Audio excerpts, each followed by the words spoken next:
마루에다가 요를 펴고 같이 누웠죠. 토닥토닥토닥 제 눈을 보고 자식 이름도 까먹으셨어요. 예뻐. 자네가 예뻐.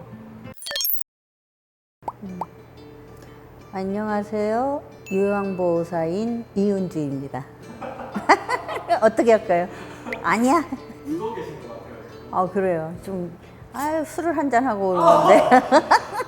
요양보호사로 일해온 지는 이제 7년 접어들었습니다. 엄마가 일하는 엄마였어요. 일하는 엄마 대신 할머니께서 저를 돌봐주셨는데 돌아가시고 나서 할머니가 많이 보고 싶었어요. 그리고 애도를 충분히 하지 못한 것 같아서 어르신들 목욕 봉사를 했는데 적성에 참 맞았어요. 어떤 돌보는 과정에서 치유를 받는 느낌이었어요. 아픈 남동생이며 또 지금은 아픈 엄마를 돌보다 보니까 인생 전체가 돌봄으로 되어 있고 또 언젠가는 저도 누군가의 돌봄이 없이는 일상생활이 불가능해지지 않을까 그렇게 생각됩니다. 인생을 치열하게 살다 오신 분들이니까 네모난 상자 같은 침대 안에서 누워 계시면 뭐랄까 치열하게 살다 오신 분들을 잘 돌보고 싶은 욕구가 있어요. 그리고 어느 날 용문신을 한 어르신께서 꽃무늬 이불을 되게 좋아하세요. 그걸 허리에 감고 침대에 앉아 계시는데 제우스인 거예요. 그래서 제우스와 뮤즈 신화적 세계를 끌어오면 제 돌봄이 좀 더 다정해지지 않을까 그런 생각을 했습니다. 좀 부끄러우니까 마음속으로 실제로 제우스 이러진 않지요.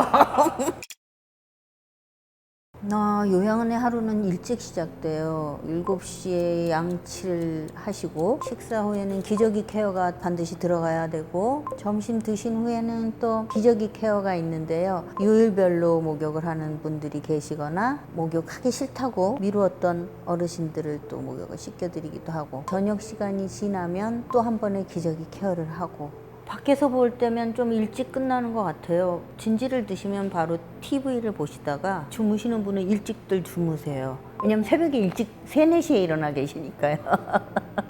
아파서 못 주무시는 거예요. 무릎 아프거나 열심히 사셨으니까 텔레비도 무음으로 틀어놓으시거나 또 여러 가지로 술렁일 때가 있거든요. 밤에 안 주무시고 소리 지르는 분 때문에 옆에 분이 못 주무신다든가 치매 분이시라 옆에 서랍 열고 동료 어르신의 옷을 다 꺼내서 개킵니다. 또 정신이 있으신 분들은 너무 싫어하시고 내 옷을 저 사람이 자꾸 가지고 간다.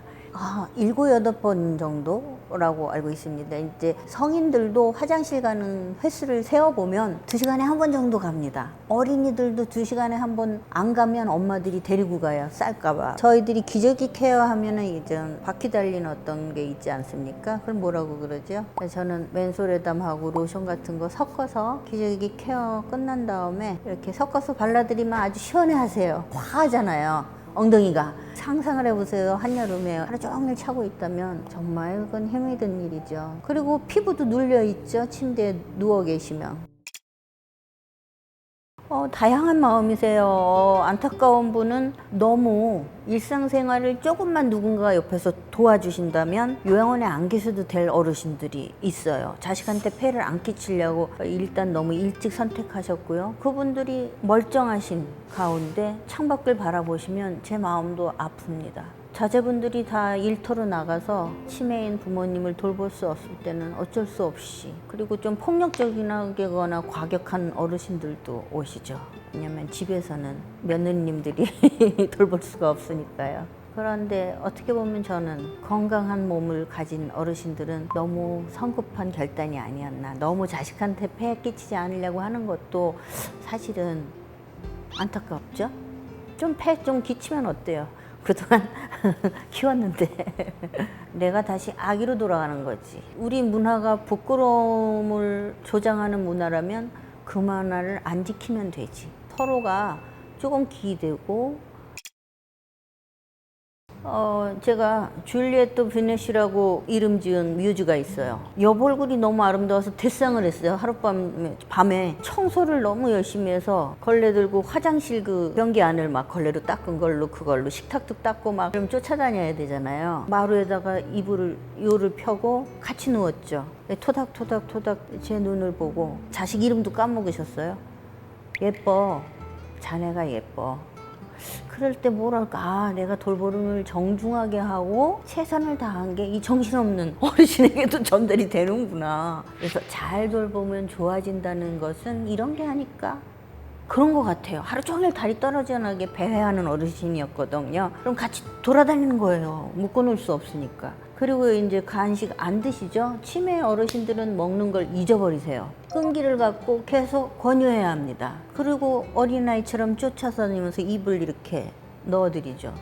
그러면서 막 침 줄줄 흘리세요. 제 바지에다가. 뭐 빨아야 되는 거니까 어쩔 수 없지만 어르신들은 안 드시면 곧 돌아가십니다. 그래서 치매 어르신들은 오래 안 가세요.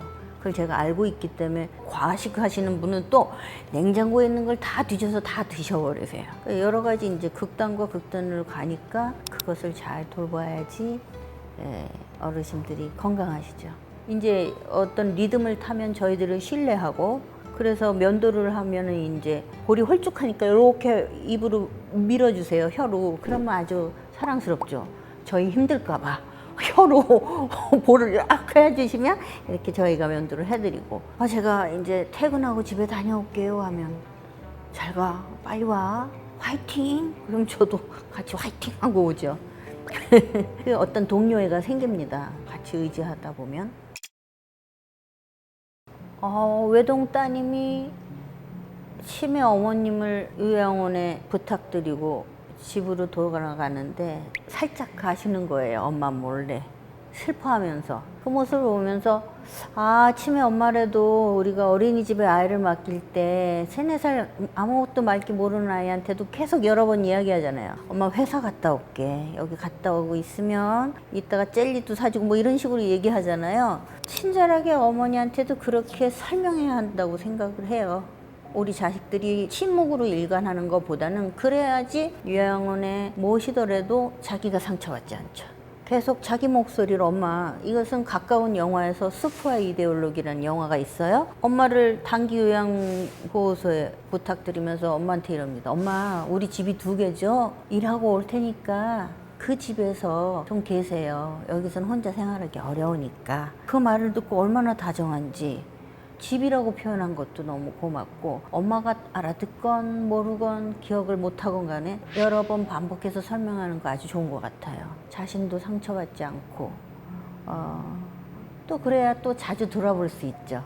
퇴근길에 잠깐 들려서 엄마가 좋아하던 순대를 사다 드릴 수도 있는 것이고 가끔 며느님들이 자신의 어머니가 아닌데도 불구하고 계절이 바뀌면 가을 옷을 챙겨오세요. 긴팔을. 여름이 되면 또 여름 옷을 챙겨오시고 그리고 또 속옷이 필요하면 또 속옷도 사오시고 그리고 아드님은 침대 곁에 앉아서 어머니 손발톱을 다 깎아드립니다. 그러면 그러는 동안 스킨십이 오가고 엄마 손도 만져서 어디 멍든 데는 없는지 또 이야기도 옛날 이야기도 어렸을 시절 이야기도 해드려 가면서 어머니에게 다정하게 대하는 태도들이 저는 보고 배워야겠다 이런 생각을 했죠.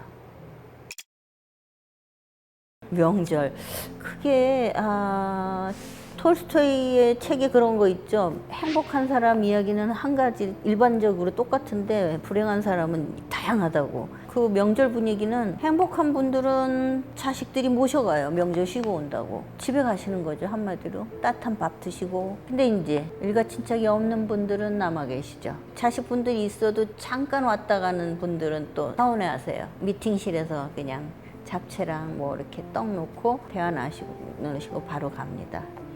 근데 아무도 안 오시는 분들은 정말 저희들 간식과 함께 보태드려야죠. 쓸쓸한 거 너무 티 안 내세요, 늘. 잊어버리신 것 같고. 저는요, 엉뚱한 생각을 했어요. 의사, 구청장 다 필요 없어요. 하루 노동을 하는 분이 자신의 엄마에게 하드를 하나를 주기 위해서 9분 노인의 하드를 사오세요. 좀 감동적이었고 그게 바로 드라마라고 생각해요. 그리고 발길이 안 떨어지는 거 엄마한테 너무 미안하고 엄마를 돌볼 수 없는 상황이 그 아들이 노래를 부르다가 합니다. 엄마를 잠시 기쁘게 해주려고. 창을 멋들어지게 부르는데 옆에 치매 어르신들은 막 박수치고 좋아하세요. 그 모습을 보면서 사랑이 저 모습이고 부모와 자식 관계가 저래야 하지 않을까? 그리고 요양원도 마을 안에 있어서 언제나 자식이 가서 보고 싶으면 봐야 되지 않을까? 엄마가 되는 순간이 있더라고요. 매 순간 엄마는 엄마였는데 어느 날 보니까 제가 엄마가 되어서 엄마의 어리광을 온갖 어리광을 받아주고 있더라고요. 잉잉잉잉 그러면서 침대가 뭐 마음에 안 들고 평상시에 안 했던 모습이 막 발견되는데 작년에 제가 번 돈은 다 엄마가 썼어요. 어디 엄마 해보세요. 돌아가시면 할 수 없으니까 뭐 갖고 싶은데 지금 엄마의 신호를 잘 받아들여야 되겠구나. 얼마 전에는 강호동 씨를 좋아하는데 강호동 씨 나오는 나 PD가 집에 왔다는 거예요. 그래서 쏜살같이 달려가서 함께 그날은 잤어요. 관찰하느라고. 대체 엄마가 현실과 TV 사이를 착각하시는데 어느 정도인가. 그런 걸 심각하게 받아들여야 될지. 무섭기보다는요, 정신을 똑바로 차려야 될 것 같아요. 왜냐면 제가 돌봄의 질, 내가 조금 더 많이 알고 있으면 실수를 안 할 텐데. 이 부분을 대해서 엄마 돌아가신 다음에 알면 너무 속상할 것 같은 거죠. 내가 여러 가지 치매 교육을 받고 요양보호사로서의 소양을 받았는데 너무 잘됐다. 노인 돌봄에 최적화된 거잖아요. 근데 이걸 몰랐으면 엄마를 오해하고 보냈겠다. 엄마가 왜 나한테 이런 부탁을 하지? 엄마는 양심도 없네. 왜 이렇게 내가 힘든데 자꾸 뭐 사달래시지? 이렇게 접근하면 엄마가 싫어지겠죠. 에이, 편하게 해드려야지라고 접근하면 두려운 마음보다는 그렇게 못 해드리면 안타깝습니다. 좀 귀여워져요. 점점 엄마가 어리광 부리고 막 투덜투덜하고 몰라 싫어 하고 떼굴떼굴 굴를 것 같은 엄마를 보면 어떻게 보면 약간 우리 엄마 맞아? 다른 여자가 있네 여기. 우리 엄마 아닌 것 같은 엄마와 사귀어야 되죠. 이 상황을 잘 지혜롭게 견뎌야만 나중에 후회하지 않고 그리워하지 않고 슬퍼하지 않을 것 같아요. 근데 이 부분에 대해서는 기꺼이 했으면 좋겠다는 생각이 늘 들어요. 그럼요. 왜냐면 장기적인 돌봄을 하려면 자기 회복력이 있어야 됩니다. 자기가 삶과 죽음에서 내가 죽겠으면 아무것도 안 되잖아요. 또 나를 소중하게 생각할 수 있는 친구를 만나든가 당당하고 씩씩하게 해야죠.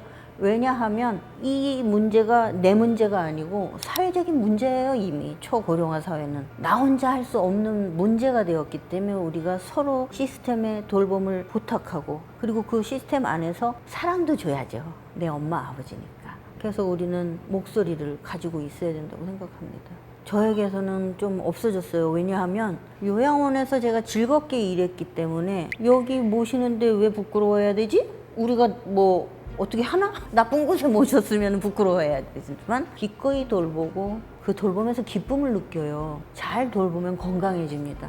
정말이에요. 이건 뭐 거의 공공 카피입니다. 잘 돌보면 건강해져요. 안 돌보니까 안 건강해져요. 우리가 같이 공존하는 사회에서 어떻게 보면 부모님의 공이 컸는데 그 공이 컸다는 걸 우리가 어떻게 표현하겠어요? 결국은 감정이거든요.